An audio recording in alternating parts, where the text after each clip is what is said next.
Hey guys, welcome back to the show. Just a reminder, tickets are still available for the conference and day passes are now available for $88 if you can't make it for the whole event. We'd love to see you there, even if it's only for a few days. Live stream passes are still available. We're trying to have an enhanced live stream experience this year with multiple camera angles and hopefully interactive where you guys can ask your own questions to some of the speakers if they allow questions. Hopefully that works out. But anyway, grab a live stream ticket. If you can't make it in person, all that information is available at journeytotruthcon.com. Tonight, we are joined by Jim Goodall. He is a retired Air Force sergeant? Master Sergeant. Master Sergeant. World-renowned expert on the SR-71 Blackbird, spy plane, the F-117 stealth fighter, and Area 51. So we're going to kind of get into the inside scoop of what's going on in the aerospace industry and some of his experiences over the years, including his relationship with Bob Lazar, John Lear, and Ben Rich. He has some incredible stories to tell. I'm excited to get into it. So welcome to the show, Jim.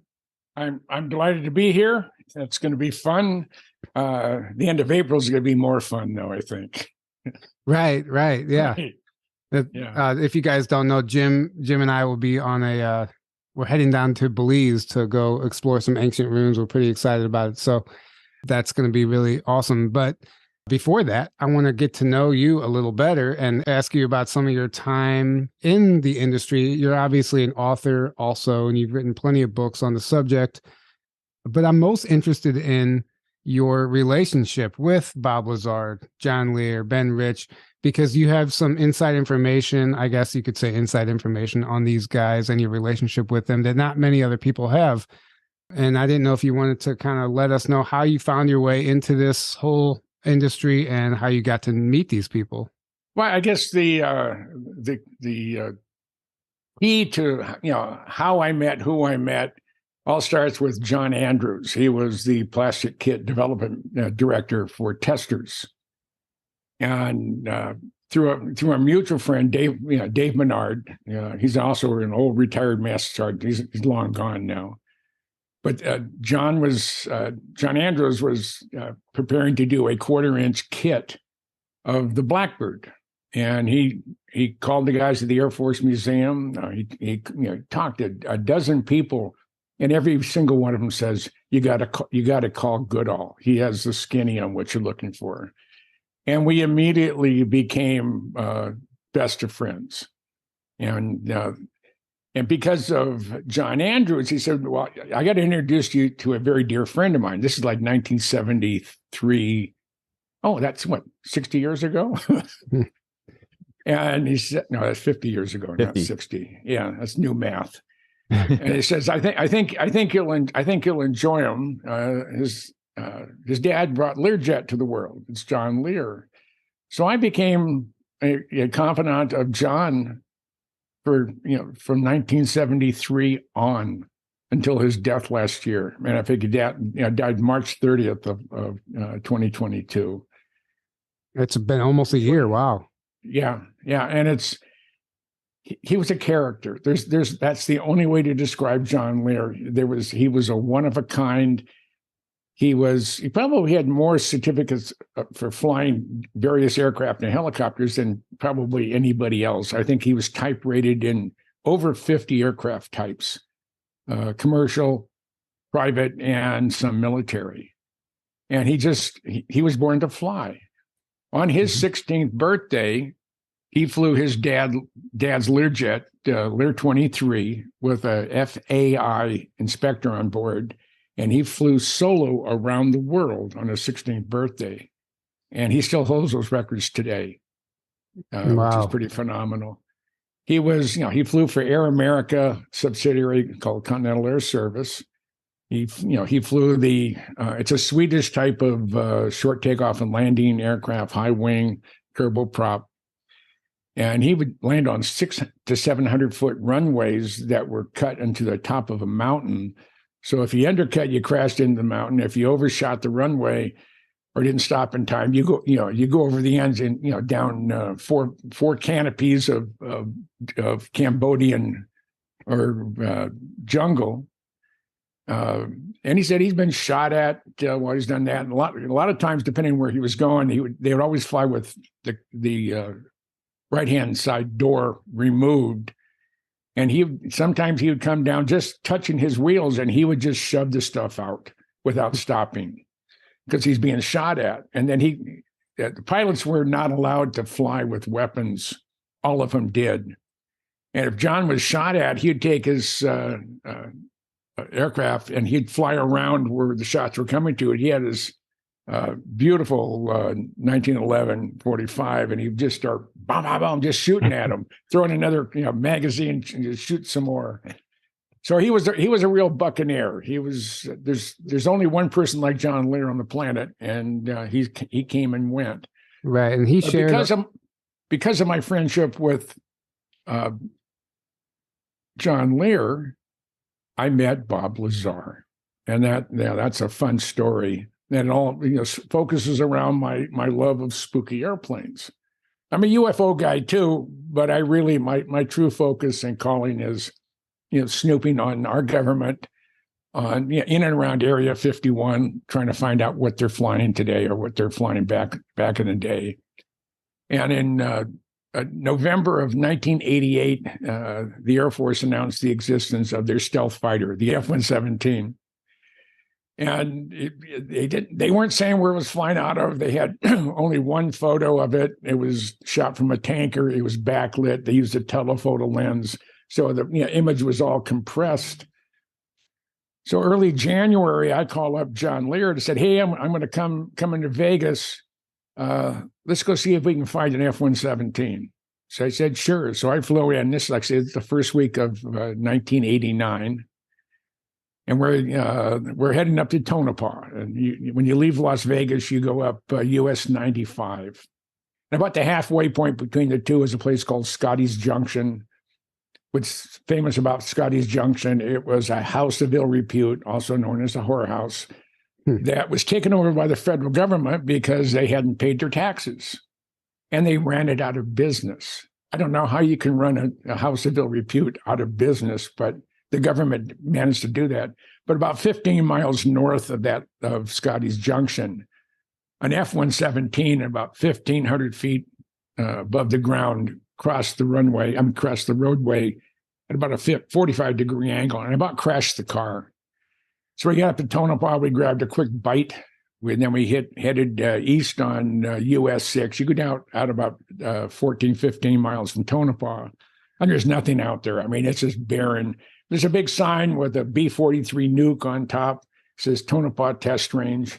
Turn down that road. It's 18 miles to the main gate of TTR. And I have, I'm retired military, so I have access to most bases, but TTR isn't one of them, and neither is Area 51. But we headed down the road. We got to the main gate.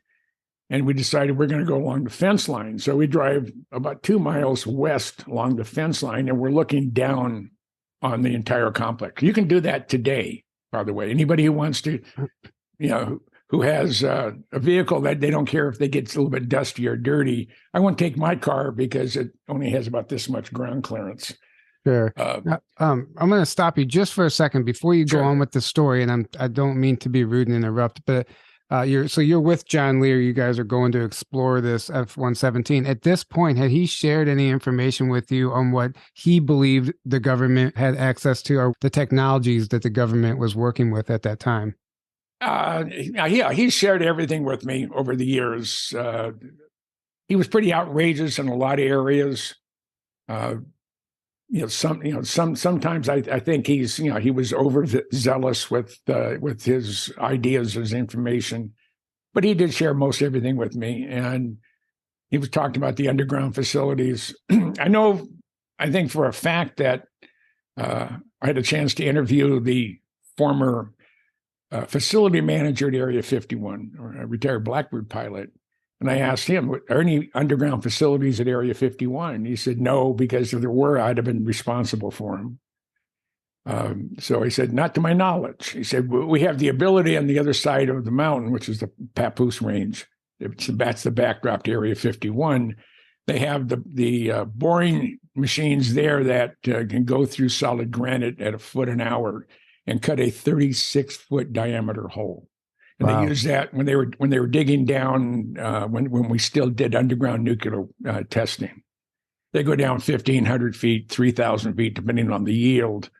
They put the bomb down there. They put all sorts of test equipment, and they run all the cables up, fill the thing up with, I don't know if they use concrete or whatever, but they would fill that hole up. And then they would detonate. And you can go on YouTube and see them where you see the ground come up, and then it just goes down into a big dimple. Right. So, I mean, so you don't believe that the Area 51 has underground levels? I mean, that's pretty much, I thought that was common knowledge across the board at this point. According to the facility manager, no. I mean, yeah. But there's things out there he may not have been cleared to see, right. And it may be someone else's responsibility. S4 is cut into the side of the mountain. It's camouflaged. You can't see it from the ground. You can't see it from the air via satellite imaging or whatever. And when you dig a tunnel, when you dig an underground facility, you have a debris field somewhere. You have to put that dirt somewhere. And there has to be a road in and out. And again, the Air Force and the United States military has gotten really good at camouflage. So, the entrances and the roadways going into S4 may be really camouflaged where we can't see them. Right. Of course. Yeah. Yes. So then you and John Lear were on the fence line looking down, and what did you guys witness?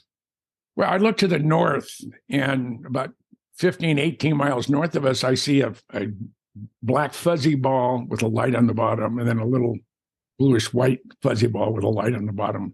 I assume that was the F-117 and a photo chase, which is typically a T-38 Talon. So this is before digital photography. And normally I shot Kodachrome, and that would take 7 to 10 days to get that processed and back to me. So I'm shooting color print film. I'm shooting Kodacolor. I have a Nikon with Nikon lenses. They don't get much better than that.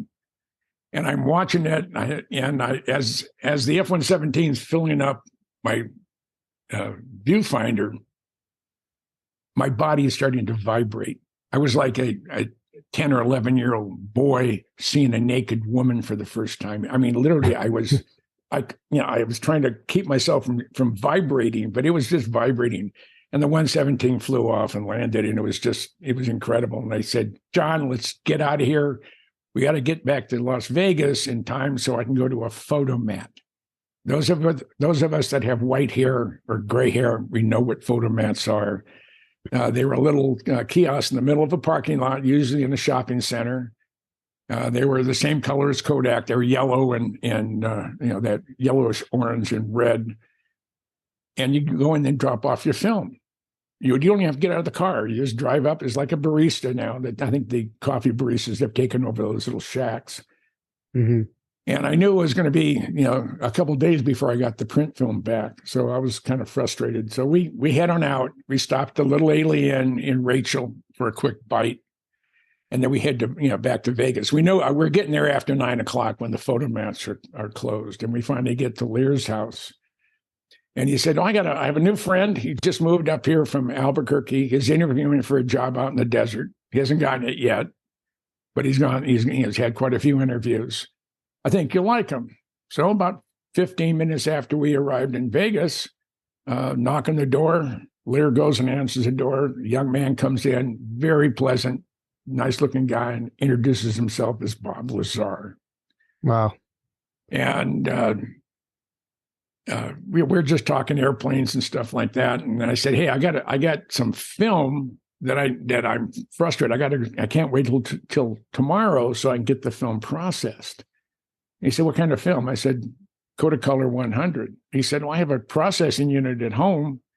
Let's go over to the west side of town where I live, and I'll process the film for you, and we'll print some up, see if there's anything worthwhile. So I said, great. So we told John we'd be back probably in about an hour. We jumped in Lazar's car, and we're about a block from Lear's house. And Lazar looks at me, she says, I feel sorry for that dumb son of a bitch Lear. I said, what do you mean? He said, he's from a world famous aviation family. He said, my God, his dad brought Learjet to the world. And this guy believes in UFOs.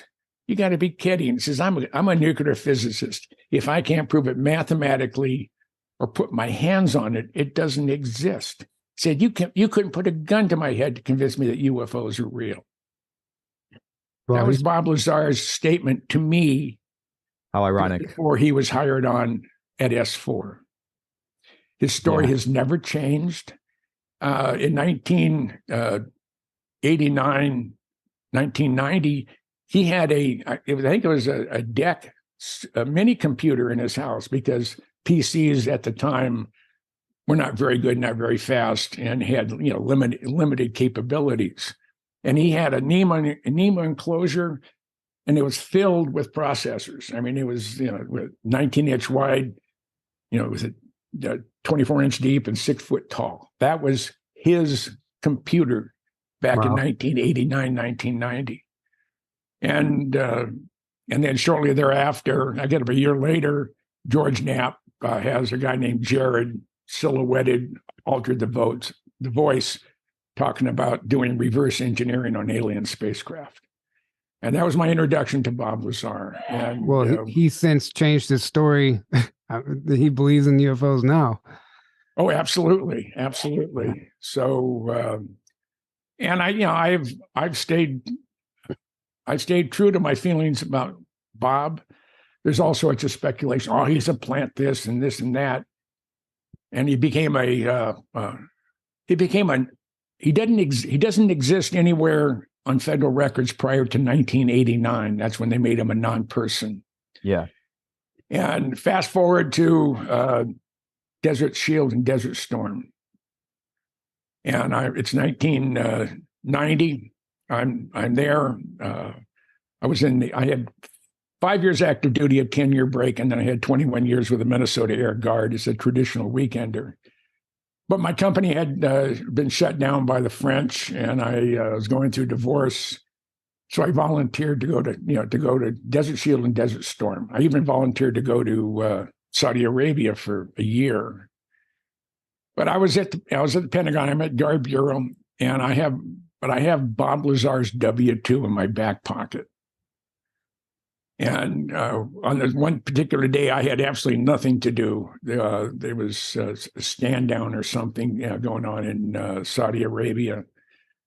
So I decided I was going to see if I can find the location from the U.S. Navy that paid Bob Lazar and the name on the W-2.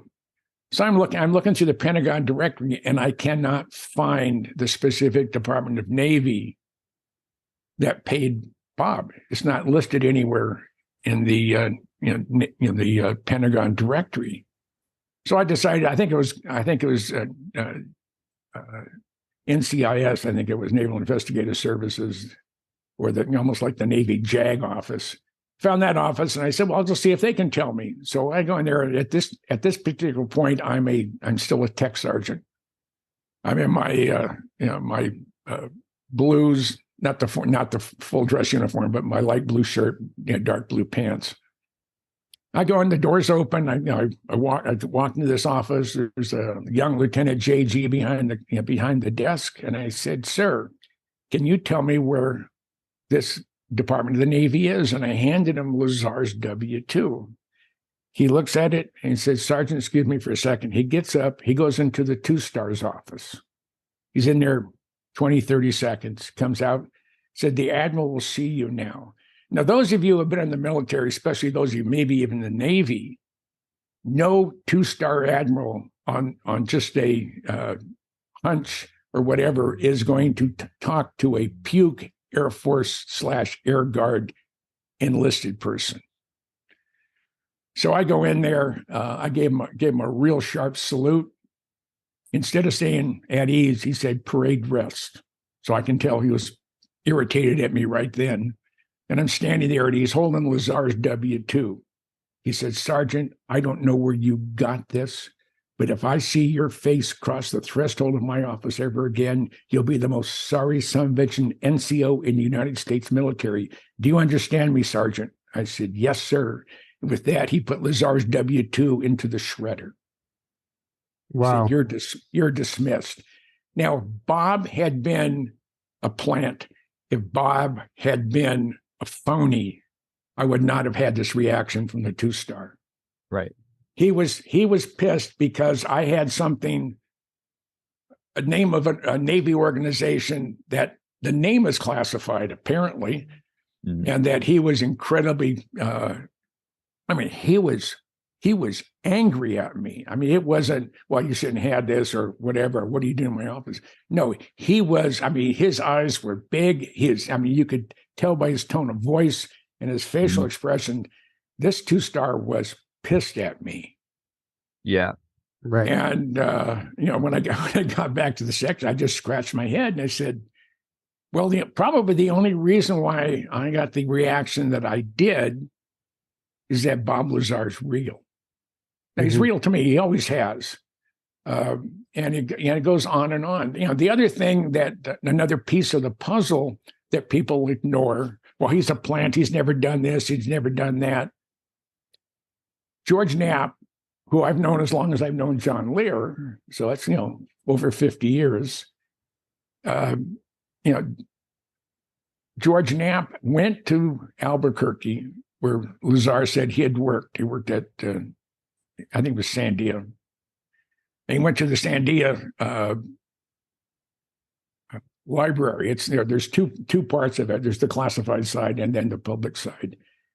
And he's in there and he pulls out the telephone directory for Sandia Labs for the time that Bob said he was there, and opened up, and there's Robert Lazar with the phone number that Bob said he had and the room number and the two guys in the same lab. George looked up those names and everything was consistent. Plus, Bob said that I made the front page of the lifestyle section of the Sandia newspaper. And there's a picture of Bob standing in front of his jet car. And it says, Sandia professor relaxes on weekends going 300 miles an hour in a quarter mile. And I've seen the jet car. It's right.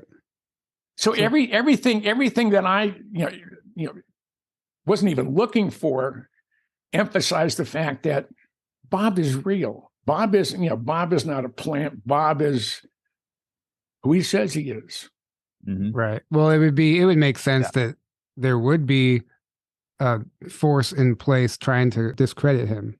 Oh, absolutely. Absolutely. And that's a very big part of the disinformation campaign is if someone's telling the truth and the government doesn't want that information out, well, let's destroy this person any way we can as far as his credibility. Reputation, yeah. Right. Well, one of the points a lot of the skeptics make that he's lying or he's fake is that they scrubbed all his records from the school he went to and everything. So they're like, oh, he never went to that school. He's lying. It's like, no, they scrubbed his information because he's real. That's why they did that.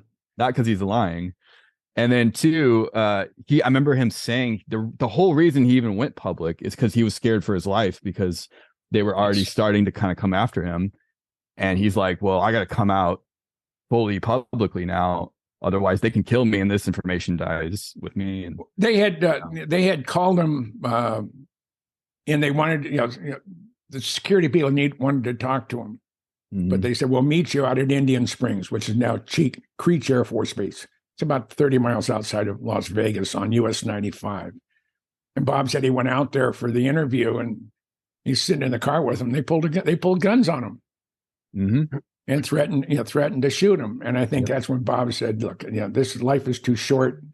I'm not going to, allow this to happen. Right. Right. So that's when he decided to go. That's when he decided to go public. And because he knew Lear, he inquired who would you recommend that I go to as far as major media, and it was George Knapp. because George and John had been, friends for forever and ever. Mm-hmm. Both John and his wife Mary Lee were real big in Las Vegas movies and TV stuff. And John has been just a celebrity because he's John Lear, right? And he put his money where his mouth is. He was when he was the chief pilot for American Transair. This is John Lear. Some journalist down in Houston called him up or cornered him, one of the two, and he said, "I don't like the fact that you're a person in a position of authority. You're the senior captain and the lead pilot for American Transair, and you believe in UFOs. And if you keep this up, I'm going to start a campaign to destroy you." This is a journalist. This is one of our those that want to journey into the truth, and right. They didn't want the truth. No. So John met with the president of American Transair. This is in Indianapolis. And the president said, "John, all you have to just tell me," he says, "you won't do this anymore, and we'll just leave it at that." John said, I can't do that. So he turned his back on probably a $400,000 a year job because it went against his best interest. I mean, his interest was, to make sure the public know about UFOs, alien encounters, and whatever. When he got home, he told Mary Lee that, "Hey, I just lost my job at ATA," and he had to go somewhere else. When he came back, she had emptied out his office. Now, those of you who've never seen John Lear's study or his office, this is about a 20 by 20 foot room. You couldn't put any more photos on the walls or any more books on the bookshelf. And everything had to do with UFOs, with his time in Southeast Asia and aviation. And I'm proud to say that the largest part of the wall space was taken up by photos that I'd given John. So, but he came home and all his filing cabinets are gone, everything's gone. And Mary Lee said, I changed the numbers for the house. All the phone numbers are changed, and you're not allowed to give them out to anybody unless I approve." Because he was getting calls from all sorts of crackpots all over the planet. And Mary Lee liked me, so my name was on the list of approved people that John can give his phone number to. But he put his money where his mouth is, and he really felt that he had it was his job to make sure that this information is brought forward. And he did that until the day he died too. I mean, absolutely. Now, he said a lot of outrageous things, but considering what some of the stuff that's going on around the world and underground facilities and whatever, maybe he wasn't so outrageous after all. Mm-hmm. But I miss not talking to John. Right. But he's also a prankster. You don't know if he's pulling your leg or whatever. And I mean, a couple of times I had been at Rachel, and I had borrowed his 4-wheel drive pickup, and I was sleeping in it near the fence line of Area 51, and a pavhawk came through and almost landed on top of the car, and the turbulence ripped off a couple of his antennas, which I wasn't aware of. So he came and says, I mean, he was pissed. He's jumping up and down. He's almost foaming at the mouth that I screwed up his truck and whatever. And I'm feeling really, really bad. And all of a sudden, I see this twinkle in his eye. I said, "Larry, you son of a bitch." He said, you're pulling one on me. And he starts laughing. He had a great laugh. And that was John Lear. And that's the John Lear that I knew. Right. And I covered 3 or 4. He had some very specific groups that really didn't mingle into any of these other groups. The exception was me. I was both in the aviation side, my love of the desert, spooky airplanes, UFOs, and whatever. And so I covered a lot of his area of interest, and I think it's why we our friendship blossomed like it did. Yeah, that's great. And one of his very, very dear friends was John Andrews from Testers, and they went back, to the '60s. And when John Andrews died, he had asked me. He said, "When I die, could you take my ashes and make sure they're dumped in, over Area 51?" And merely he'd also told John Lear the same thing, and he merely had cleared it with the cremator that I wanted in equally in two containers. So at his memorial service in San Diego, merely gave me John's ashes. We drove back up. This was on a Wednesday. We drove back up to Las Vegas from San Diego, and then Lear says, "Well, I rented a Jetstar helicopter there at McCarran, and we're gonna fly to the north end of Area 51, and we're gonna make sure John's ashes are spread all over Area 51." So next day we're out at McCarran. John was certified to fly the Jetstar, but he wanted to have an instructor pilot fly. Just it removes the liability claims if something had gone wrong. And as we're heading towards, we took off from McCarran. We're sort of going up 15 in the helicopter, and just past Nellis, heading north. And before you get to Apex, there's a real sharp ridge line, and the wind is howling. And as we go over that ridge line, we were bouncing all over the place. We didn't go inverted, but we were sideways a couple of times. And I'm kind of concerned.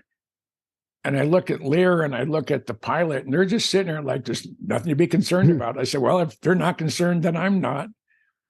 And we're about halfway there, or maybe 2/3 of the way there. And John says, I got to go to the bathroom. And the pilot says, I got to pee too. So we landed out in the middle of the desert. There's 3 guys out there watering the cactus. And then we took off. And as soon as we got over Hancock Summit, and that's the summit, you go down in Tippecanoe Valley, and that's where you can see the back road to Area 51. As soon as we came over that ridge line, they launched a Beech, was it 1900? It's the Air Guard used them for VIP transport and just, a hack airplane. But this aircraft took off from Area 51 and started following us. And we head up 375. And then when we got to before we got to Rachel, there's a road going out to the bombing range. They call it 10-mile road. So we head down that way. And then you could see where the fence line is of Area 51. You can see the tracks where they patrol it all the time. So we're sitting up there. We're about 1,500 feet above, about 3,000 feet above ground level. The wind is howling. We're sitting there. We're being buffeted. And John gets on the radio, and he knows the frequency that they monitor at Area 51. And he says, Dreamland, Dreamland. This is John Lear and Jim Goodall announcing that John Andrews is on final approach to runway 14 left. With that, I opened up the slider, put my hand out, dumped his ashes. They went down. As soon as they hit the 30-mile-an-hour north wind, it just went straight into Area 51.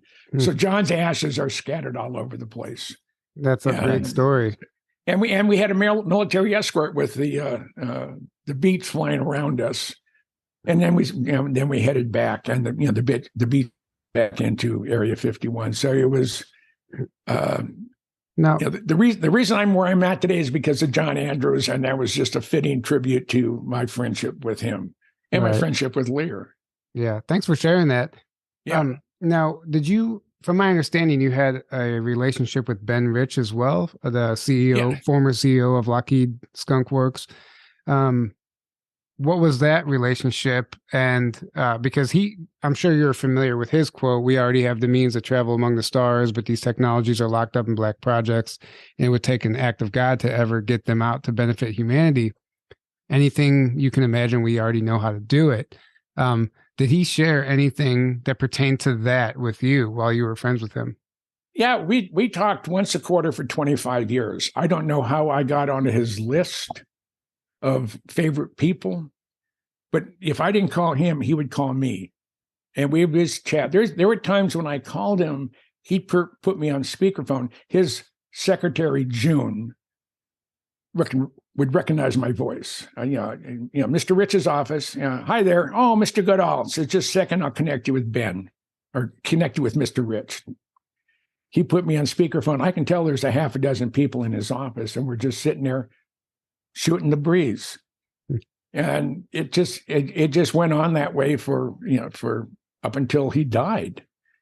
And in August our friendship was so cemented so well that in August of '89, Ben called me at home and he said, Jim, I says, I have it from the horse's mouth. He says, the Blackbirds are not going to make it through Congress. And if anybody can scrounge one, it's you. So, okay. So I went to my boss, Major General Al Schwab, and I said, General Schwab, I think I want to get a Blackbird for our museum. He just laughed at me.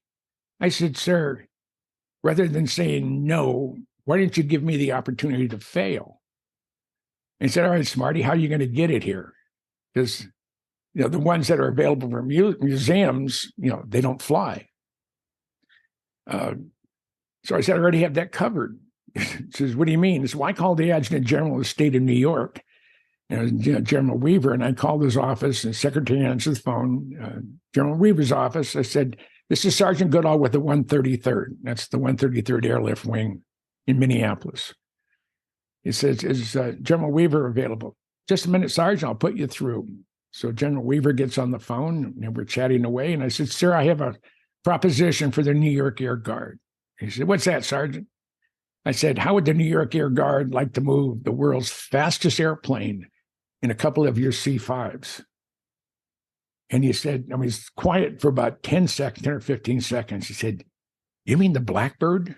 I said, yes, sir. He said, when you're ready, you call, we'll haul. So I told General Schwab, I have that covered.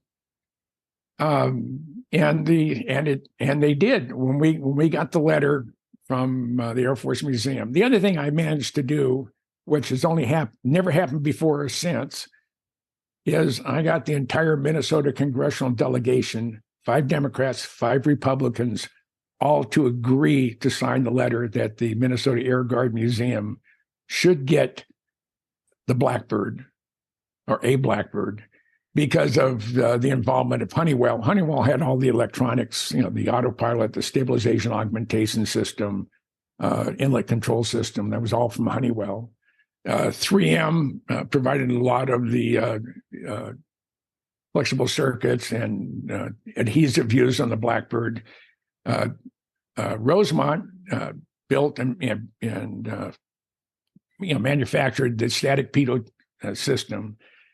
And 5 of the original A-12 pilots learned how to fly or flew with their respective Air Guard locations. So you got the Blackbird to the museum, though. That's great. Right. And the thing about it, we got the 8th production A-12. It's a single place. They fly higher and a little bit faster than the SR. And my claim to fame when we recovered them in October of '91. I took a C-130 with 18,000 pounds of equipment and 12 other guys, and we flew to Palmdale. And in 2.5 days, we took the outer wings and engine nacelles off of the A-12 Blackbird, number 128. And then we left and came back, 10 days later, and we had the C-5 there ready to load. We had 1.5 inches of clearance on the floorboard with the guardrail. The floor rails. We could have torqued the landing gear in some if we had a problem, but it fit. So on the 27th of October, 1991, we load the A-12 Blackbird into a New York Air Guard C-5. They don't have fuel available at Palmdale, so we had to go up to Travis. We spent the night there. Next morning, we took off. We're heading to Minneapolis, and we're about 45 minutes out. And the chief, there's an E9, was going to go down and check the load. I said, can I go with you? I said, normally the answer would be no, but since this is your project from beginning to end, of course, come down. So I went down, I climbed up in the landing gear, walked along the chines, opened up the canopy that had blocked open with a wheel chock. And I had a 5-gallon bucket in there with a cushion. The seat was all the way down. I went in there and closed the canopy. I was in there for about 45 minutes, just hammering the air in a Blackbird. And then finally he rapped in the bottom, say, hey, we got to go back up. So I went back up. And then about 40 minutes before we're supposed to land, Chief comes back to me. He said, the boss said you can be in the cockpit when we land. So I'm in the front part of the C-5. The back part is troop carrier. They have 75 seats behind the wing box. I'm on the front section. He said, no, downstairs. So I called Ben Rich the next day. And I said, Ben, I think I've done something with the Blackbird that absolutely no one else on the planet can say they've done, and probably will never. I'm the only person who will ever be able to do that because rules change. But I'm the only person in the world to have been in the Blackbird cockpit of a Blackbird at 33,000 feet at Mach 0.72 inside another airplane. That's amazing. That was the boss that just came, babe, you want to wave? Yeah, okay. Hi. That's amazing. How's it going? Yeah. Good. So you mentioned off air that you were trying to interview Ben Rich, but that never happened. So can you explain what happened with that? Well, he had to wait till he retired, and he was doing a lot of things. He said, I need get my book finished with Leo Janos, and it was My Time at the Skunk Works by Ben Rich, and actually done by Leo Janos. And by the time that happened, he was diagnosed with terminal cancer. He had esophageal cancer. And we just ran out of time. Michael Schratt, who's also a longtime friend of mine, has the original letter that copy that Ben wrote to me saying that, yeah, I will be a no-holds-barred interview, but I have to wait for the book to be finished. And he had the nerve to die on me before. But the last thing, my last conversation with Ben Rich, he was at USC Medical Center. It was about 10 days before he died, and I call him up, and he said, and we were talking about John Andrews and John Lear and a bunch of other people, and finally, near the end of it was about almost an hour-long conversation. I could tell he was weak. He said, Jim, we have things out in the desert, and he wasn't referring to Area 51. He said, we have things out in the desert that's 50 years beyond what you can comprehend. Not what you think you can make in 50 years, but what you can comprehend. And I can comprehend a hell of a lot. They said, if you see movies like Star Trek or Star Wars, we've been there, done that, or decided it wasn't worth the effort. I said, Ben, you want to expand upon that? He said, no. And then he had the nerve to die on me 10 days later. So, wow. But his statement at UCLA, basically saying, we have the ability to take ET home, but our government won't allow that information to be made public. And that's infuriating. And that's why I've always been a pain in the ass to our government, because I snoop. I mean, when General Broman, who was my wing commander, he was at a general conference in the late 80s. And it was all the generals from the Air Guard, the Air Force Reserve, and active duty. And he was there. It was about a 10-day gathering. And the chairman of the Joint Chiefs was General John Vesey. He's from Minnesota. He grew up on Lake Mille Lacs in central part of the state. And General Broman was chatting with General Vesey. This is midway through the conference. And he said, we get a big kick out of your Sergeant Goodall. Some of all of us senior officers really think what he does makes the Air Force look good, and referring to my books and whatever. I said, but there's a few of the younger officers we'd like to have them whacked. But we've given your Sergeant Goodall a nickname. We refer to him as Agent Orange, and that's been my nickname given to me by the chairman of the Joint Chiefs, General John Vesey. And it just cracks me up. I mean, when I was on the fence line at Tonopah Test Range with John Lehr, this is 96. So we're fast forwarding to 96. Tonopah Test Range is now in caretaker status, allegedly. And we're out there. It's at night. It's about 11 o'clock at night. Lehr and I are out there in our lawn chairs. You don't want to sit on the ground because there's scorpions and bugs and whatever. And we have night vision goggles on.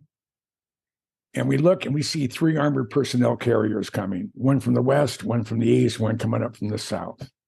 And I stand out and yell real loud, "Hey, we're good guys, we're taxpayers." And all of a sudden we have floodlights on us. John has 3 little red dots on his chest. I have 3 little red dots on my chest. And we see a vehicle had come down the public land side, or BLM, but Bureau of Land Management, not the other BLM. Comes around John's pickup truck. He has his hand on his Beretta, his 9mm. He said, "You're in a restricted area. I'm ordering you to leave." And I said, "Sir, I don't know who you are, but we're in public lands, and I don't need your permission to be here." He said, "I said you're in a restricted area, and I'm ordering you to leave right now." And I pulled out an aeronautical map issued by the federal government that gives the longitude and latitude to the second of restricted areas. Mm-hmm. And I said, according to this map, I'm on public lands. And if you look at the base of that fence post that my friend has his feet up on the barbed wire, you'll find a USGS medallion. We're in public lands, and I can be here for 15 consecutive days without your permission, or anybody's permission for that matter. I want to see some ID. And I said, "Who are you?" So I'm Captain so-and-so with ASI, and it stood for Advanced Security, Inc., contract security. I said, "You're a rent-a-cop. You don't have any jurisdiction on this side of the fence." And you can just see his jaws just tighten up. He says, "I told you I want to see some ID." He says, I've been deputized by by Lincoln, Esmeralda, and Nye County to uphold the laws of the federal government in the state of Nevada." I said, "Good for you." So I tell you what, you show me yours, I'll show you mine. So he hands me his ASI badge. I said, "Sir, that's not a valid form of ID. I need something issued by the state or federal government." And he's getting more and more pissed. So he hands me his Nevada driver's license. I don't have my reading glasses on. So, okay, fine. So I lived in Minnesota at the time. Lehr is, living on Hollywood Boulevard in Las Vegas. And he pulls out his driver's license, and I pull out mine and hand it to the guy. He hands it to a guy on the south side of the fence, walks over to one of the APCs, armored personnel carriers, had to be the supervisor. Hands him the driver's license. The guy turns the lights on inside the APC, ACP, and he said, I can hear him say, "Oh shit, it's Goodall and Lehr." The lights went off, the red dots went away, and they just dispersed. But we knew that since we were found and they knew us there, they weren't going to do anything. And it's kind of heartwarming that they knew who we were. That's amazing. Yeah. So that's what I do. That's what I do for fun. And I've been to the fence line at TTR and Area 51 over 80 times in the last 45 years. It gets a little bit more difficult because I used to have a car that I could drive anywhere and not worry about it. I have a Grand Sport Corvette, and I have about this much clearance, in the front, so it would tear everything apart. And my tires are too expensive. You hit something, puncture a tire, right. 150 miles from nowhere. Right. You don't want to do something stupid like that. Sure. So, I noticed you were in the documentary Secret Space UFOs, The Rise of the TR-3B. It was a Darcy Weir documentary.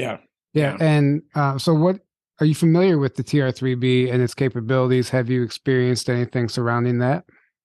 No, I've seen the TR-3A. It's built by Teledyne Ryan. It was only about maybe 3.5, 4 feet wingspan, and they were flight testing it out, off one of the dry lake beds somewhere in Southern California. The TR-3B, which has been seen all over the planet, if it has FAA required red and green lights on it, then it's man-made. So we don't know. When I say we, those of us, in this community, we don't know if it's ours, if it's theirs, or if it's another, if it's Russians. I don't think the Russians or the Chinese, they're good at stealing information, but not so much, breaking barriers and learning how to do things that we don't know how to do. Right. Now, do you think, I witnessed one personally last March 2nd of last year, fly right over my house, actually. It's completely silent. It did not have the red and green lights on it. Do you think, what kind of, I guess, do you monitor any of the secret programs that the government might be operating behind the scenes?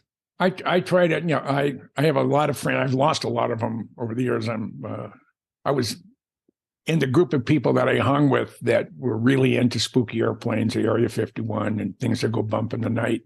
I was the youngest of all of them. And, on Monday, I hit 78. So a lot of these guys were in their 80s and 90s and have expired. John being one of them. He was going to be 80 this year, but he didn't make it. So I try to keep my ear to the ground. For 4 years when I lived in Hawaii, I didn't do anything. When it was too time consuming, excuse me, to fly for 5.5, 6 hours just to start my trip. From landed in LA after 6 hours, then I had to either going off to Minnesota, go to Vegas, go wherever. So I just didn't do that. So I was more or less out of communications, so to speak, for those 4 years that I was the associate curator at the Pacific Aviation Museum in Pearl Harbor. And that was my fun job. That was the most fun I've ever had. I was being the curator. I went around and acquired airplanes all over the place. I was responsible for the restoration of the aircraft we had there at the museum. And I quadrupled the amount of aircraft that were on display there. And I'm proud to be part of it. And I was with Museum of Flight before that. I had 10 years with them. And I'm one of the founding members of the Minnesota Air Guard Museum, where we had our A-12. And it was absconded with. I even made the front page of the Wall Street Journal fighting the Air Force Museum taking the airplane. Because it was he said, well, we're taking it because it doesn't have ready access for the general public to see it. So where did they put it? Oh, let's put it at headquarters of CIA, where nobody from the general public will have a chance to see it, not occasionally. So I made my likeness is on the front page of the Wall Street Journal, but under the fold. And then the whole big article, the remainder of the articles on, I think page 9. But I made the front page of the Wall Street Journal 3 times. That's great. I'm very proud of that. And all had to related to spooky airplanes and or Area 51. Now, what kind of, I guess, top secret black programs do you think that the government has based on your research? Well, I know for a fact, and this is 30 years ago, that at that time there were 16 black programs that the Air Force was looking at possibly declassifying. Of the 16, only 4 were manned. The other 12 were unmanned. So it's funny unmanned aerial vehicles for various purposes. But the manned programs, he said, 2 of them are experimental, and 2 of them are operational. One of the operational aircraft, and this is from a chief master sergeant who was in security at Area 51 off and on for 10 years. He said that he was called in to secure a hangar at Area 51 because something came in at night. His team was ordered to secure the location, make sure no one came out, and it left the following night. And it was the Mike was his first name. He said it looked just like the General Dynamics McDonnell Douglas A-12 Avenger 2, the flying Dorito. And guys had General Dynamics or I think it was McDonnell Douglas overalls on, coveralls. But apparently the Navy A-12 never flew. But there was an Air Force version of one of their prototypes, and I think it's referred to as the A-11. And we don't know what happened with that or where it's at. But Mike, the guy from OSI, or not from OSI, from the security, he ended up going to, he changed his station. He went to Bowling Air Force Base in D.C., working with, working out of the Office and Special Investigation, OSI. And I've lost track of him because I really wanted to nail him down after he retired so he could really spill his guts. Mm-hmm. But that didn't happen. But I think I have an opportunity to talk to someone probably later on this spring that spent a lot of time at the place that doesn't exist, also known as Area 51. And and I hope to learn more from him. He said he won't talk about UFOs, but he'll talk about anything else that flies out of Area 51. Well, you have to share that with us when it comes time. Absolutely. Absolutely. Going back to the TR-3A that you mentioned you saw test flight, what type of technology was that flying? I mean, was it anti-gravitics? What type of propulsion? That was just it was a model airplane engine. I mean, it was propeller driven, and it was just, it was testing the shape and the maneuverability and whatever. Again, any UFO or anything unknown that you see up in the sky, day or night, if it has your FAA required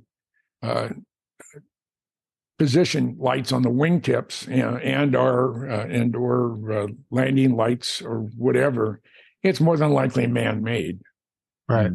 And Lazar said that there were nine different craft at his when he was at S4, and they were all different shapes. They were all different. I mean, every type of configuration limited to 9 that you could think of.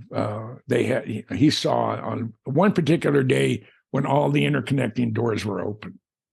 Okay. So we're talking.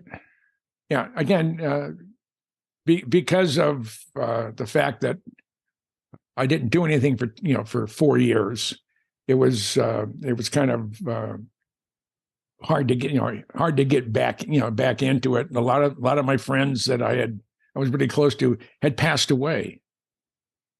I mean, in 2014, I think I lost one every 3 weeks for the averaged out over the year of 2014 of dying primarily because of old age or illness, cancer and stuff like that. So, well, we hope you got quite a few years left in you. Oh yeah.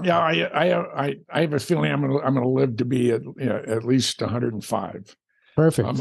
My mom's side of the family, my mom was 100% Sicilian. I lost her on Mother's Day a long time ago, but I'm laser focused when it comes to digging into stuff. I don't take no for an answer. And when someone says no, that's when the sales job begins, and that's when the digging begins. And I've been really, really good into that. So. Right. Well, we need people like you that are going to be a thorn in the side for the government, because. Right. Some of the stuff they're doing, maybe it's not even illegal or legal. So, security, the way security is in the federal government, most of security is to hide funds. The bean counters, the ones that destroy corporations because they're so narrowly focused on immediate return on investment and such. They're killing industry, they're killing innovation, and that's what that's the problem we're running into today. And when I was doing what I was doing, there was a group of us. It was about 10 of us, and we referred to ourselves as the Dreamland Interceptors. Probably the most prestigious guy we had in there was Michael Dornheim. He was the senior writer for Aviation Week. We had a guy named Agent X. He put on a on a sniper suit. They looked like a tumbleweed. And he crawled into Area 51 and got within about 150 yards of the runway. Wow. He said it was a 4-day trip to go in and come back out, because they have sensors out there that can sense noises. There's all sorts of stuff out there, he did a slow enough crawl with disguised as a tumbleweed.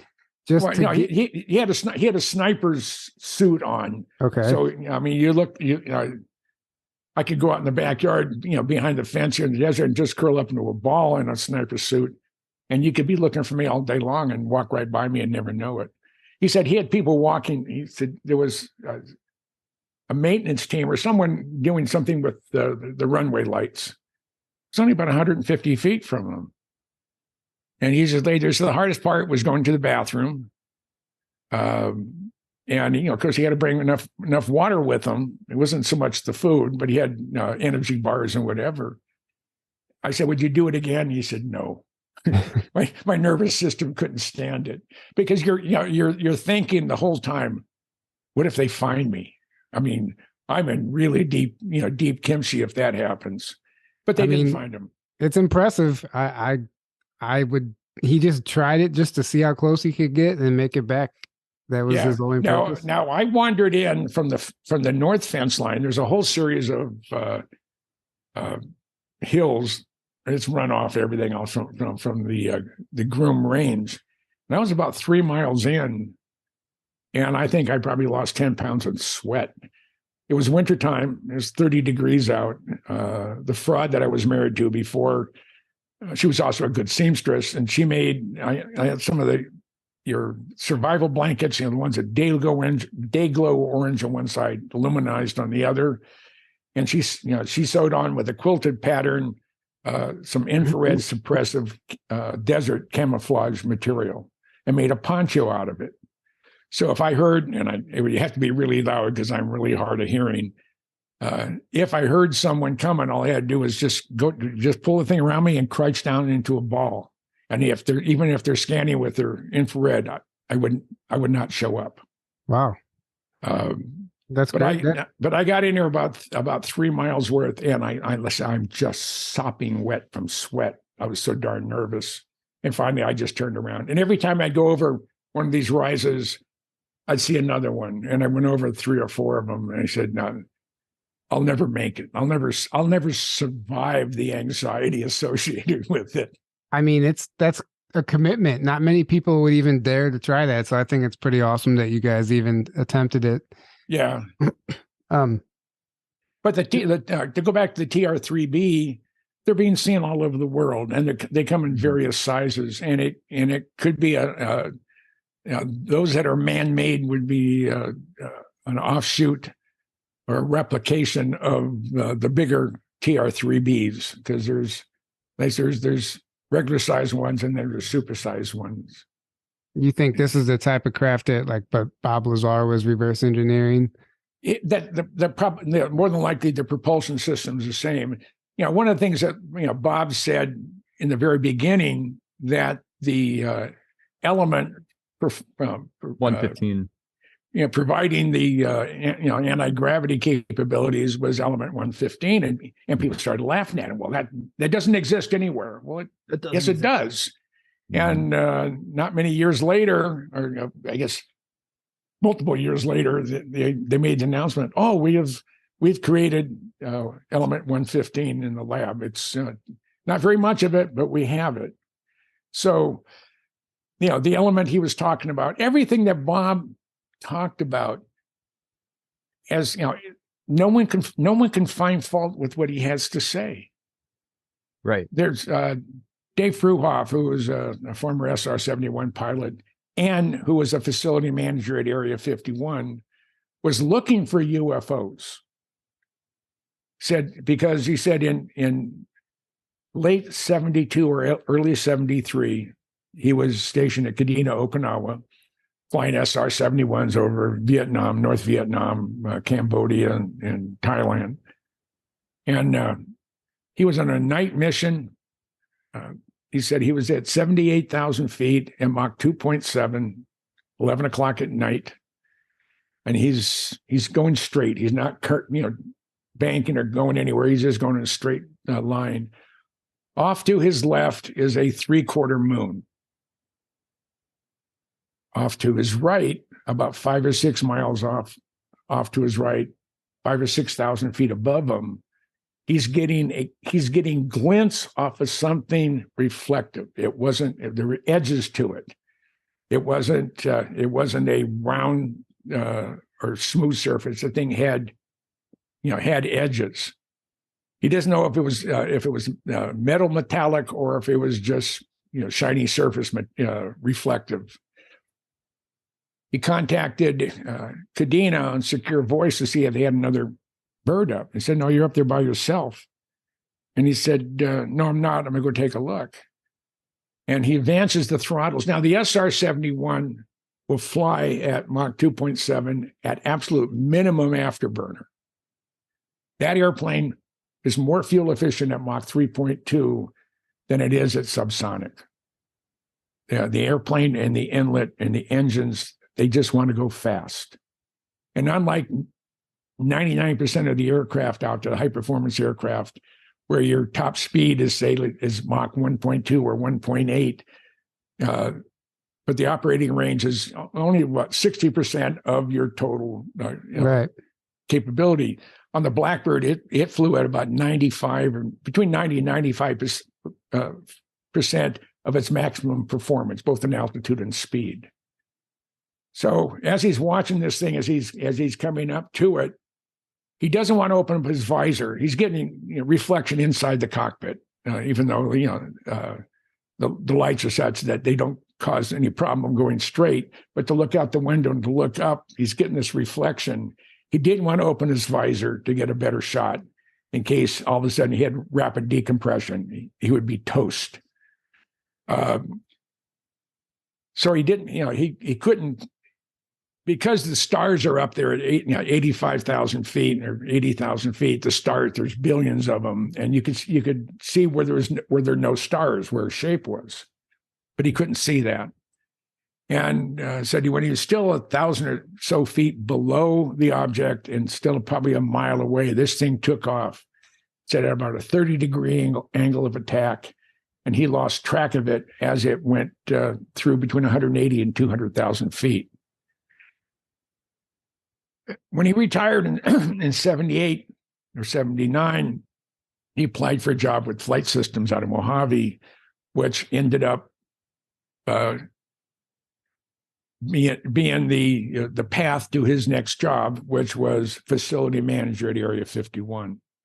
And he was there about a year before he started asking any questions, because even though he knew everybody, when you're working on a compartmental program, whether it's a Blackbird, whether it's a TR-3B or Have Blue or whatever, you don't go around asking questions. You ask questions, the flags go up that maybe this guy is a threat to security.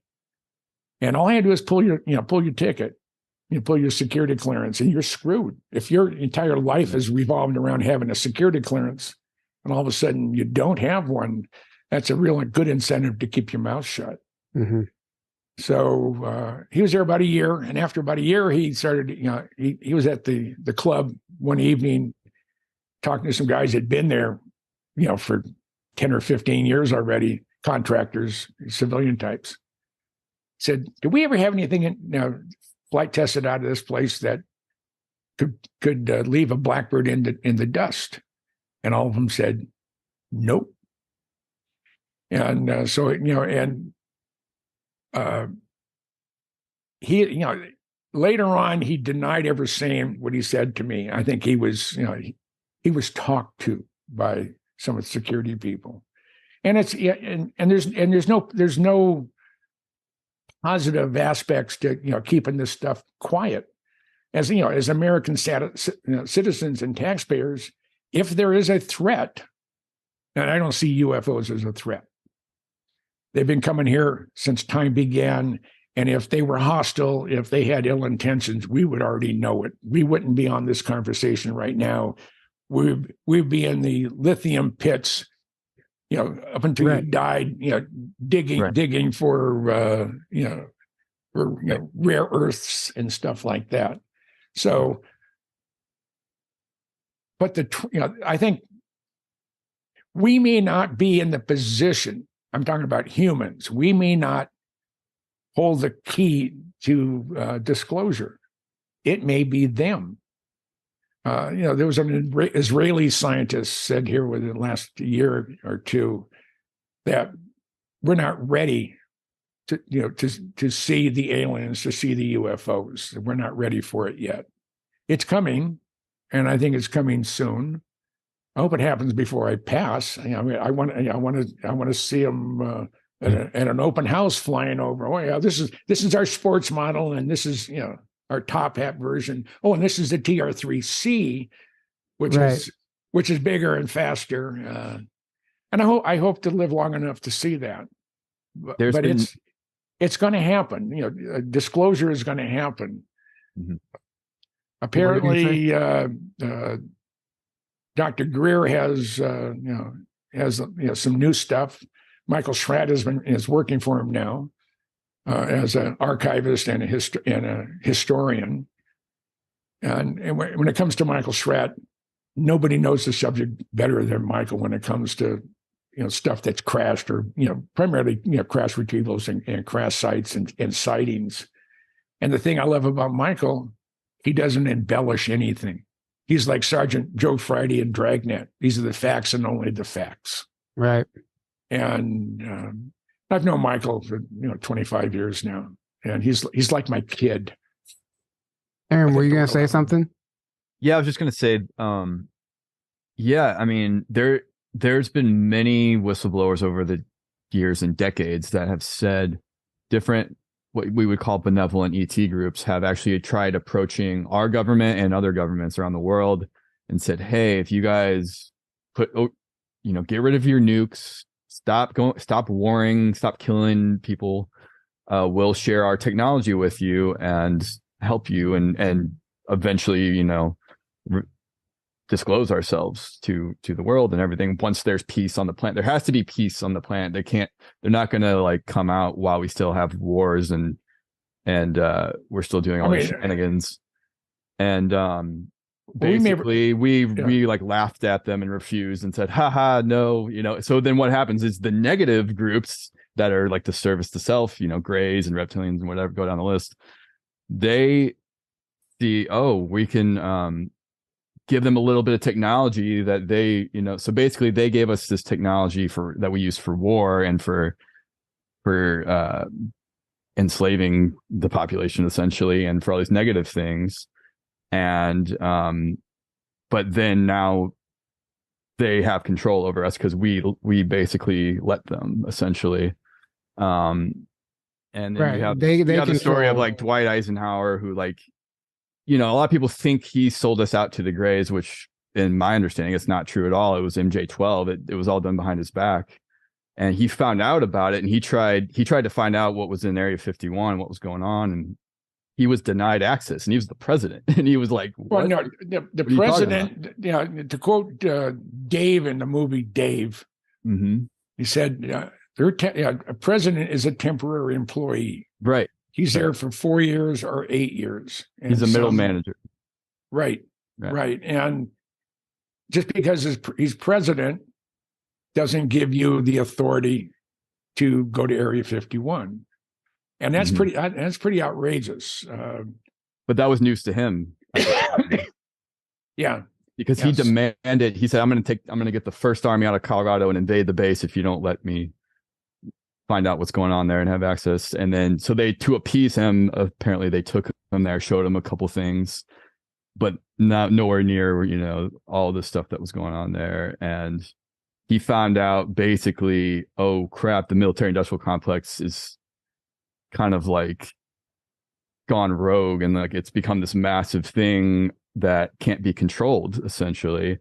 and he found out kind of how the structure really works, and president's way down the food chain, and the whole government essentially is way down the food chain. And there's all these secret unacknowledged programs, which Stephen Greer goes into in his documentary Unacknowledged, kind of how that system works. And and they have all this advanced technology essentially that they're not sharing with humanity, and they're using for their benefit and not the benefit of humanity. And meanwhile, we're all struggling to survive. We human beings, we may not be in control of the release of the information. They may not said, hey, you're not ready yet. You still have to do this or that. And I think that's what's holding things up. There was a thought going around for a long, long time, and I think it's still a valid idea that for aliens to come out and say, okay, we're having a coming out party, we're here, we've been here forever. I think the religious glue that holds most of civilization together is based on a belief of a supreme being, God, Buddha, Muhammad, the local 7-Eleven store down the corner that has an image of the Virgin Mary up in the sign because the thing melted or whatever, but they're not going to take it down. It's those people that could not deal with the fact that maybe Jesus was an alien. Right. Right. Maybe Moses was an alien. I swear my daughter is. She doesn't think like anybody I know. Right. And there's life all over the universe. It's not just absolutely. Now I was a docent at Kitt Peak National Observatories outside of Tucson. They're about 50 miles due west. They're at a 7,000-foot mountain. It's called Kitt Peak. They have 22 optical telescopes and 2 radio telescopes up there. The optical telescopes go from about a 12-inch to a 4-meter or 13-foot primary mirror. That's the male telescope. And the 12-meter and a 25-meter radio telescope. The 25-meter is hooked into one in Australia, Hawaii, Tucson, West Virginia. And what it does is and those things are linked together. And this is over and above what they have at Socorro. And it acts as a 10,000-mile wide radio telescope antenna. So they're bringing in a lot of data. But the 2.1 meter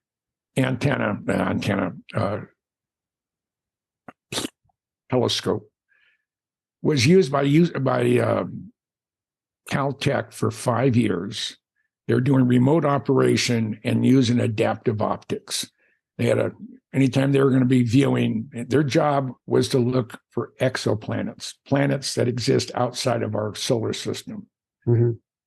And over the course of 5 years, using that 2.1 meter telescope, now, because of the adaptive optics and how they adjust it, they shoot up a UV laser up in the sky. You and I can't see it because UV, but the sensors can.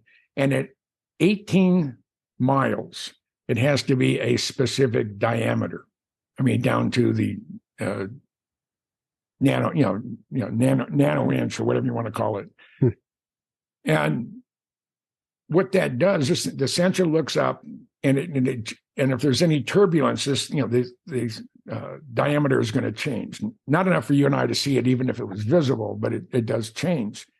So 1,200 times a second, this deformable mirror changes its shape, and it has the same resolution pretty much as the Hubble Space Telescope. It's really, really good. And over the course of the 5 years, Caltech cataloged 8,000 exoplanets outside of our solar system in a very almost a postage stamp size part of our Milky Way. 8,000 planets in one little area. One little area. Right. Yeah. And just before I quit volunteering, I had ended up getting knee replacement. I'm doing a lot of walking up and down, and And I didn't care for the new volunteer coordinator, but that's neither here nor there. Just before I left, we had a beer and pizza night at NOAO, the National Optical Astronomy Observatory headquarters at the University of Arizona.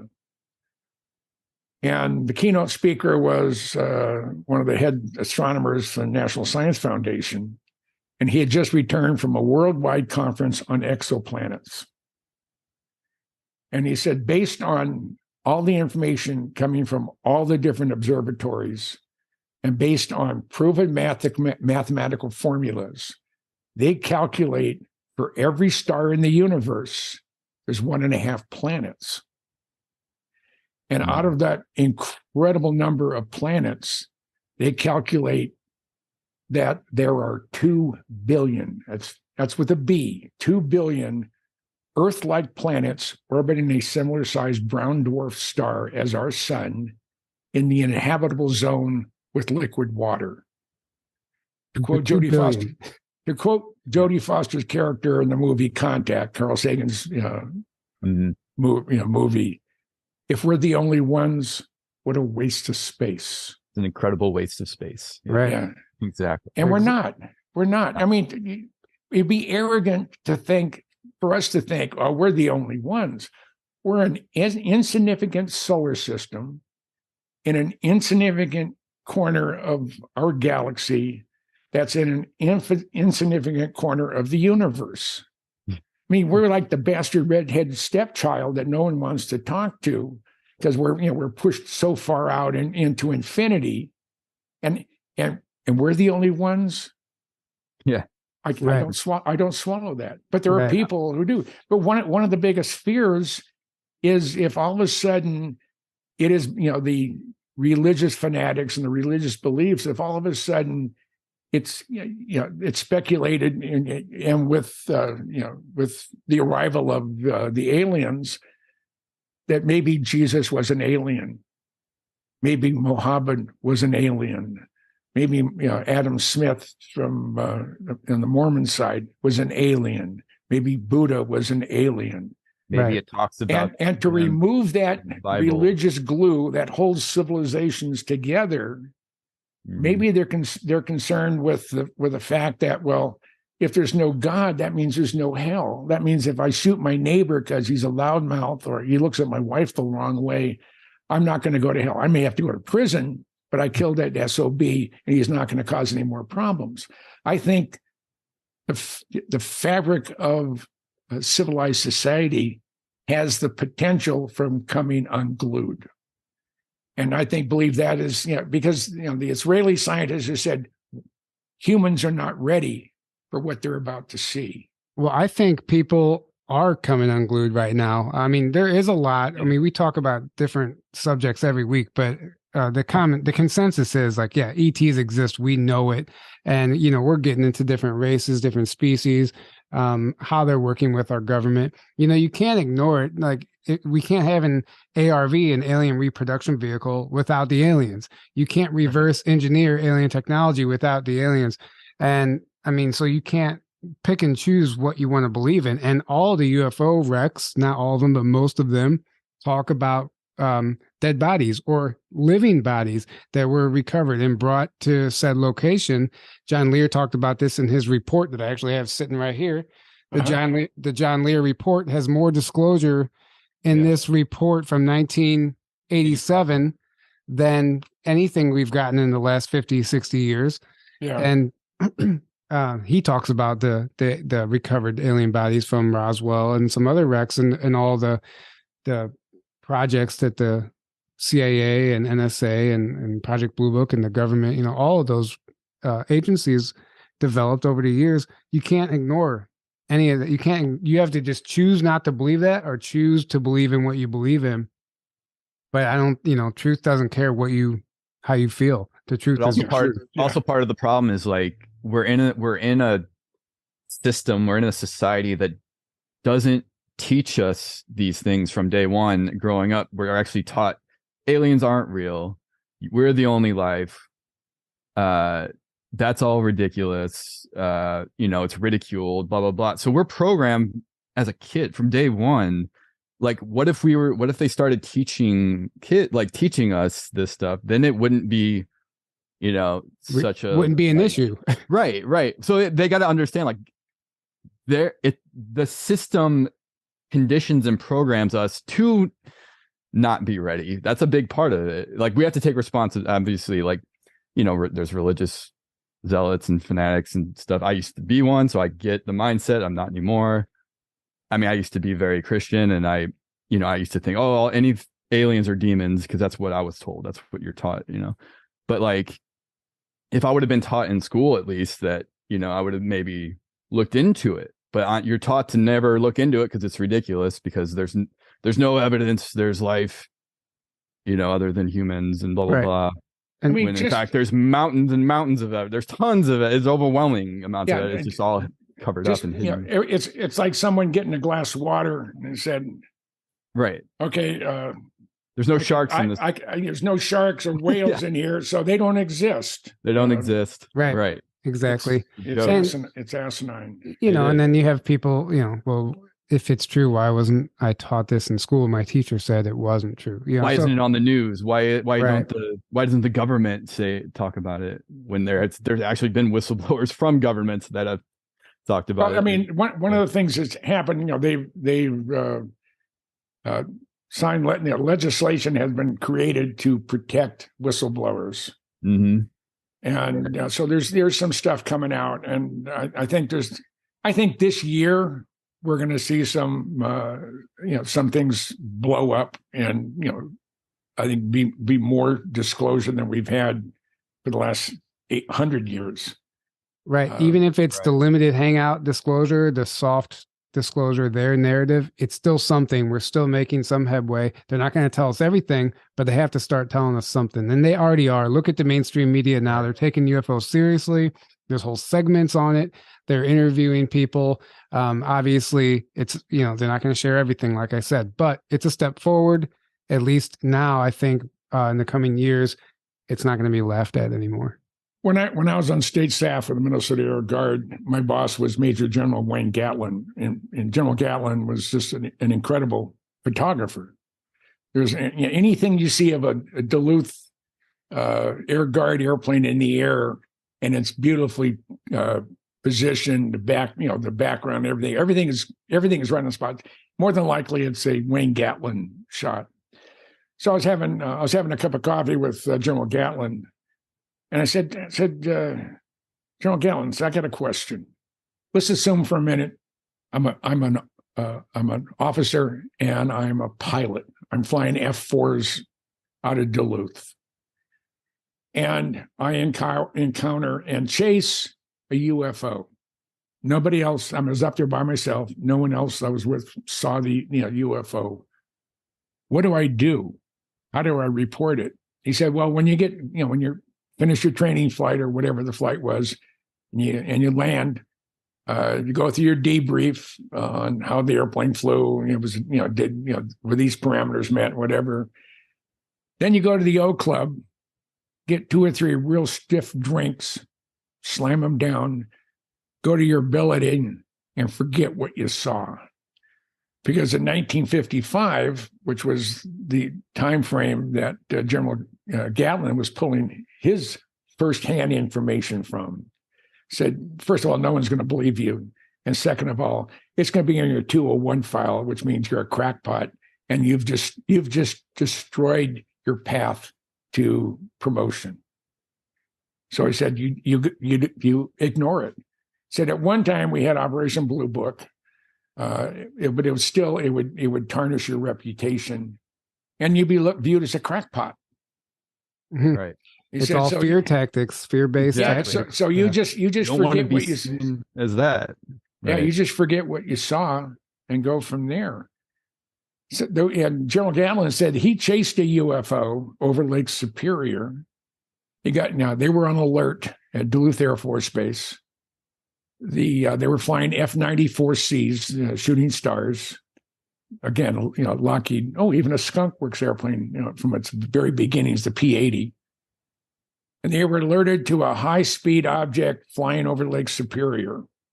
Now, Lake Superior is one of the largest bodies of freshwater. It's one of the largest bodies of freshwater in the world. It's 1,300 feet deep, and it's at the longest distance between shorelines is almost 1,000 miles, 940 some odd miles. You don't fly over Lake Superior on military, commercial, or private aircraft because Lake Superior creates its own weather. And you could take off on a bright sunny day, there's nothing out there, and all of a sudden you can get a thunderstorm that was right out of hell, with downdrafts and lightning strikes and whatever. You don't want that to happen. So they're very cautious when they do go out over the central part of Lake Superior. But they went out there as fast as they could, and they're being controlled by Finley Air Force Station, which is on the north shore of Lake Superior, just up maybe 40 or 50 miles north of Duluth. And they're being vectored into tracking down this object. And the guys at Finley said, well, it's heading towards us. And General Gatlin said he could see it. It was just a ball. It was an orb, which has been seen all over the place recently. So he went into afterburner, and the F-94C, you can only be in afterburner about 90 seconds before you run out of fuel. So he's going as fast as he can. And every time his weapons systems operator would lock on with his weapons radar, the weapons radar would die. It would boom, and they'd reset the circuit breakers, try it again. As soon as they locked on, the thing would die. As this thing's heading towards Finley says, it just went right over us. But we don't have it. It's nowhere to be found. And General Gatlin says, you're getting close enough where he can see the shore. He said, well, the reason why you don't have it on radar, it's directly above you. And the guys ran out of the geodesic dome. They went running out to see what was there, and the thing went straight up. Visibility unlimited. And General Gatlin said he just kept going until it was out of sight. And, wow. And he said, you don't tell anybody. You don't. Now he had a report there was an unknown. He never told them that it was a UFO, but it was an unknown object. And it was large enough and reflective enough to be tracked on radar. Yeah, I mean, there's another perfect example. I mean, and it's interesting. I wonder, that was years ago. I wonder what the protocol is now, if they still report the same way. Now, the protocol is now they do have an avenue, and that's within the last 3 years, maybe 4 years, that it's been okay to report UFO activities. Before that, you'd go to your public affairs officer and said, okay, and fill out a report. And that would go right into your 201 file, which means if you thought you were going to make lieutenant colonel on this cycle, you're not. It's never going to happen. Right. Because of what you just said. Right. So it's you're fighting two enemies. You're fighting the fact that this thing doesn't want to be seen very often, especially by the general public, and you're hamstrung by the ability that if you say something, you're going to be hamstrung. You're going to ruin your career. Mm-hmm. And the secrecy is very ingrained in the system of this stuff, and it's very enforced. And enforced mainly psychologically, like what you just said. Like, you'll ruin your reputation's gone. You'll never be able to get a promotion. You'll never be able to advance in your career. You might lose your career. So the silence is kept mainly by people that just don't want to say anything because that would ruin their life or their career or their reputation. Right. Rather than even just, and then they figure, a lot of people aren't going to believe me anyway if I try to say I saw all these UFOs or all these things. I mean, you're going to be ridiculed. You're going to be ridiculed, right? You're a crackpot, and no one's going to take you seriously from that point forward. But the more people that speak out, the more people that start speaking out and talking, then people start saying, "Wait a second," and that's what we see happening now. It's actually the government that's the crackpot, and not the guys. The tables are turning, right? Oh, right. And I got to take a potty break. So. Well, actually, we're going to go ahead and wrap this up anyway. Okay. Was that everything you wanted? Yeah. You needed or wanted? Yeah. So, if could you please, thank you for joining us for one. Thank you. My pleasure. Amazing. And could you please let people know how they can find your books, where they can find your books, and how they can follow you? I'm only on Facebook. Everybody said, well, how come you're not on Twitter and a bunch of other stuff? And I said, I piss off enough people on Facebook. I don't need another platform to piss any more off. Right. But I'm on Facebook. But if you want my books, I have 29 books I've written. Wow. 27 of them are in print or have been in print.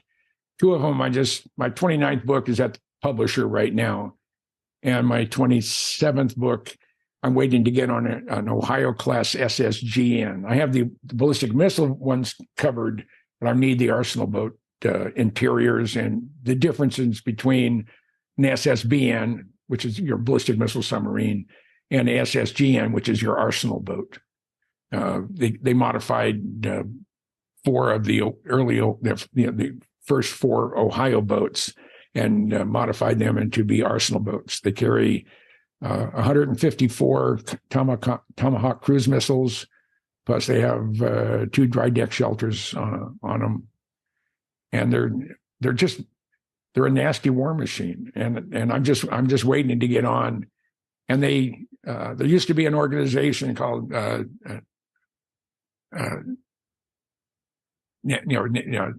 Nav something East. And it is the public affairs office out of New York City that dealt with the print media.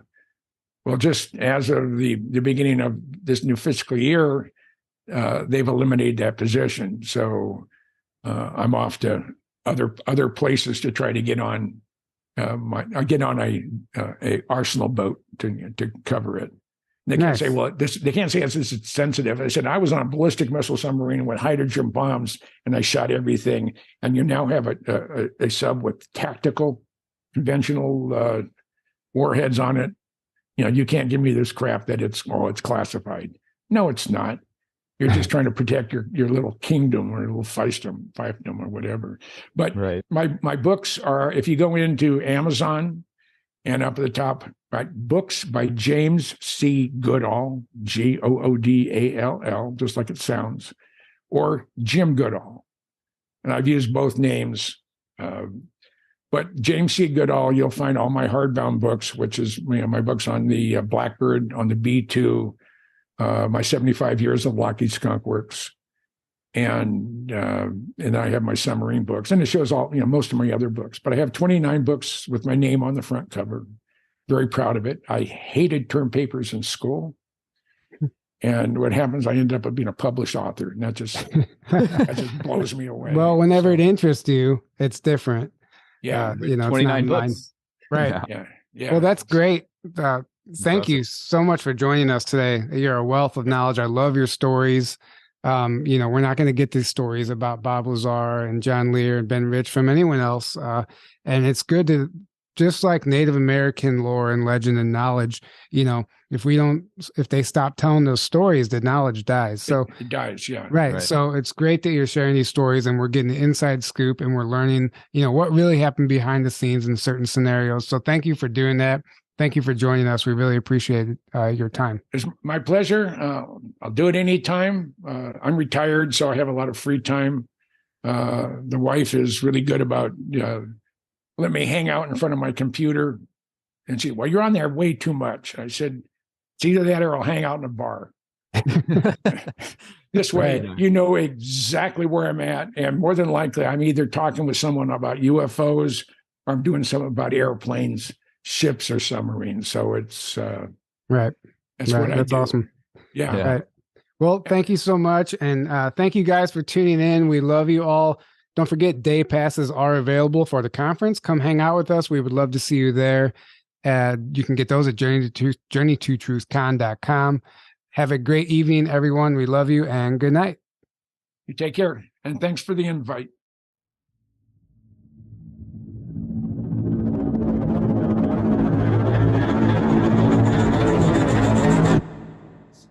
There was a CIA director named William Colby who in the 1980s said, we'll know our disinformation campaigns are successful when everything the American people believe is fake.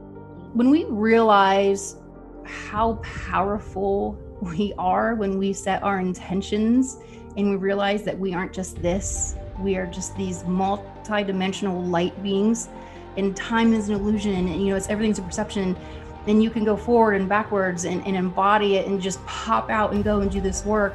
We can do amazing things when we set the right intentions to do it. And I said, this is us on this plane. That's what this is. We're going to the moon.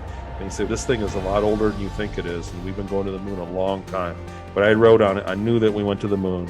And so I always knew there was a base on the moon from a young age. And our DNA is a complex recording system of the history of the entire universe, the history, of everything, that not just this timeline that we know, but multiple timelines of reality. There are a total of 9 different categories of planets in the universe. We people on Earth, we are living on a category 1 planet, like elementary school students. And the Theobans, they are living on a category 9 planet, like college professors. So they have been really guiding us throughout history. Teokum let us know that this facility under the Sandia Mountain is considered an information station for interstellar travelers coming to the planet.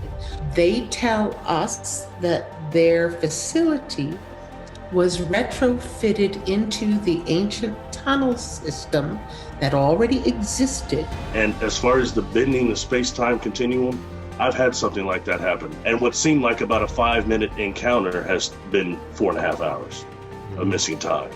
And I was completely conscious. And when you're dealing with a type 3, type 4, type 5 civilizations that can work with the different coexisting timelines, all bets are off, man.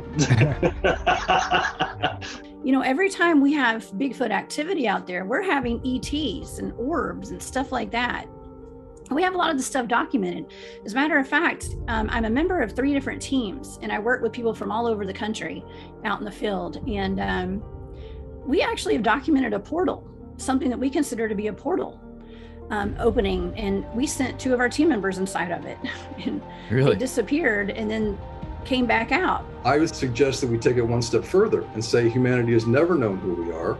We've always been in the thought control matrix. And one step further, perhaps we could say that we're in a consciously controlled state of hypnosis.